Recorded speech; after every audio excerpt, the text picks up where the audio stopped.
Have you heard of the term mise en place? Chefs use this term when they're talking about how they prepare all of their ingredients and make sure they have all the tools they're going to use before they begin to cook. You might be thinking, what does this have to do with evaluating teachers? In this video, I'm going to explain how we can use this concept of mise en place to streamline our workflow and get all of our evaluation work done as quickly and with as little friction as possible. So if you are interested in teacher evaluations, click the subscribe button so you know about future videos. Welcome to my channel for leaders who want to lead with love and love to lead. My name is madden-fuoco, and I love to think about how we can adjust our practice so we can get our evaluation work done as efficiently as possible and stay focused on what matters most, which is supporting our teachers' growth so they can support students' growth. I'm so excited about this video because I'm always watching productivity videos on YouTube, and I'm always thinking about how can we use some of these productivity hacks in our work as evaluators. But sometimes when I watch the videos, I feel like they're geared toward people in the business world. So I'm excited to talk with you today about how we can apply some of these ideas to our work as school leaders. And even if you aren't currently an evaluator, you might get some ideas from this video that you can use to organize your work. Make sure to watch the whole video because at the end, I'm going to let you know how you can access a list of strategies and ideas to streamline your workflow. Okay, so there's a few concepts that are important for us to understand. The first is this concept of mise en place. And mise en place is a concept that chefs use when they think about arranging and preparing all their ingredients and all their tools so that they're ready to cook, and so that once they begin cooking, they can continue cooking as efficiently as possible. You can think of mise en place like provisioning, and we see some teachers do this when they're preparing their classroom in the morning and they put the supplies that students will need for that day on students' tables. And maybe they even put the handouts that students will be using in class on their tables. So this idea can help us too as teacher evaluators because there's documents and resources that we use in each step of the evaluation process. And if we end up searching around for those, it's likely that we're going to both waste time and increase the likelihood that we'll get distracted. So the next concept that's important for this video is the concept of switch tasking. So all of you have heard of the concept of multitasking. And the idea of multitasking is doing two tasks simultaneously. But what researchers have found is that this is not actually possible with cognitive tasks. So instead, when we're trying to do two cognitive tasks, it's actually switch tasking because we're switching from one to the other. So we can do a cognitive task at the same time we're doing a physical task. Like for example, we might listen to a podcast while we're washing dishes, but we can't actually do two cognitive tasks at a time. So the idea of switch tasking is that we're actually switching from one task to the other. And there's a time cost to that because what happens is when we switch from one task to the other and then we try to return our focus to the original task, it actually takes our brain some time to get really refocused on that original task. So most people switch tasks frequently at work. Like you might answer a quick email while you're in the middle of a meeting. But the problem with switch tasking is that it interrupts our focus and we lose that time and effort as we're trying to get refocused on the task we're trying to complete. So for example, if we're sitting down and we're trying to write up feedback after an observation and a conversation with a teacher, if we don't have all of the materials that we need to write up that observation, we might try to open up another tab, try to find the teacher rubric so we can look up the element number that we're trying to cite. But then as we're clicking into that tab, we see that we got an email. And so then we click into our email and 20 minutes goes by and then we still were not working on writing up that observation. So the third and last concept is the concept of friction. So all these productivity folks talk about this concept of friction. And a classic example that they use is they talk about how if you want to have a morning exercise habit, to make sure that your workout clothes and everything you need to work out are ready the night before. Because if you're trying to exercise in the morning and you realize all your workout clothes are dirty, or maybe you have your workout clothes in a room where your child is sleeping, then that friction makes it less likely that you'll work out that morning. So the idea is that we want to try to reduce friction so that when we're talking with a teacher, we can stay focused on that conversation. And when we're writing up feedback, we can stay focused on writing. So let me share some ideas about how I use these three concepts of mise en place, of avoiding switch tracking, and of reducing friction in my work evaluating teachers. So for mise en place, you want to think about what are the things that you want to have digitally accessible, what are the things you want to have on paper, so what are things you want to have printed out and accessible, and then what are some things that you might want to have in both forms. So when I observe in classrooms, I like to go in with just lined paper, which is often just in a pad of paper or in a notebook. And I like to bring 2 pens in case one of my pens dies.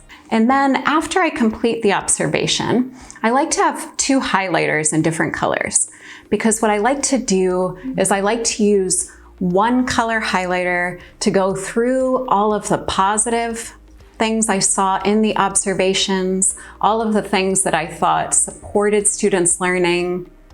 And then I also like to look through the observation and think about what are the 1 or 2 questions I have, or maybe growth areas that I want to talk with the teacher about. And I highlight those in a different color. So then after the observation, when I sit down and talk with the teacher, I like to actually have my conversation protocol printed. And the reason for this is I have some steps of my protocol memorized after doing this for so many years, but there's always some additional steps that I might be likely to forget. For example, this year, one of our school goals is to be communicating regularly with families. And because that might not be related to the classroom observation from that day, I might be likely to forget that if I don't actually have my post-observation protocol in front of me. And the reason I like to have it on paper is because I find that when I'm sitting with a teacher, if I have my computer open, then I'm more likely to be distracted by something that happens on my computer. And then after I've talked with the teacher and I'm ready to write up the feedback from that observation, I like to have several things ready for this process. So one thing that I always have a 1-page copy of what we call in Massachusetts the rubric at a glance. So it's basically the list of the 4 standards that we use in the teacher rubric, and then it has all of the indicator and elements listed under that. And I like to just have this 1-page document in a sheet protector because I refer to it often.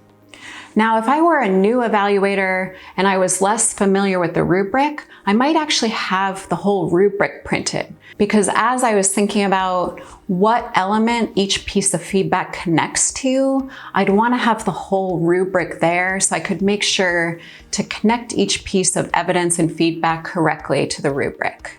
The last thing that I like to have a paper copy of is just a table that I use to keep track of observations I've entered for each teacher, and also the completion of each of the different steps of the evaluation process for each teacher. Now at my school, we have a team document that's electronic where we all keep track of this so we can see how we're doing as a school with the process. But I really like to have my own paper copy because it just makes it easier for me to keep track. So those are some of the things I like to print out. Now, what are some of the things I like to have digitally, and where do I keep them? So for this year, since a lot of our observations are still on Zoom, our school has a spreadsheet of every teacher's Zoom link to their different classes, which teachers keep up to date. So for that document, I actually keep that bookmarked on my computer because then it's right under my URL bar and I can find it really easily since I use that several times a week and often many times a day. And the second thing that I have bookmarked on my computer is the folder where I keep notes from my conversations with all of my teachers. So I have that in an electronic folder this year, and I keep that bookmarked because it's one that I open every day. Then there are certain documents that I want to have accessible within each teacher's notes document. So what I'll do is at the top of each teacher's document, there's a few documents that I'll just hyperlink right there. So one of them is the standards or curriculum framework that teacher teaches. Because since we're working on grade level task and standards aligned instruction, I don't want to have to go looking up their curriculum frameworks every time we talk about that. Then the other two documents I like to have hyperlinked right there at the top of each teacher's notes document is I like to have the post-observation protocol, just so it's right there in case I don't have my paper copy with me. And then I also like to just link to the teacher rubric in case I'm stuck and thinking about which element to tag each piece of feedback to. So what this means is that it's a pretty simple copy and paste job to put these documents in the top of each teacher's notes document. But what it means is that instead of me having to open a tab and go searching for the teacher rubric or for that teacher's curriculum frameworks, what it means is that it's right there and I just have to click on it, which really helps me avoid getting distracted and switch tasking and having friction that I don't want to have when I'm trying to stay focused on talking with the teacher or writing up the feedback. So I have one more approach that might work for you that I haven't tried yet, but I have a friend who uses the new workspace feature in Google Drive to keep all of her evaluation materials organized within Workspace. So what you want to think about is what documents do you need for each step of the evaluation process? And then you think, which do you want to print? Which do you want to bookmark? And which do you want to link to in the top of each teacher's notes document? And then for documents you print, which do you want to put into a sheet protector or maybe even laminate? Do people laminate anymore?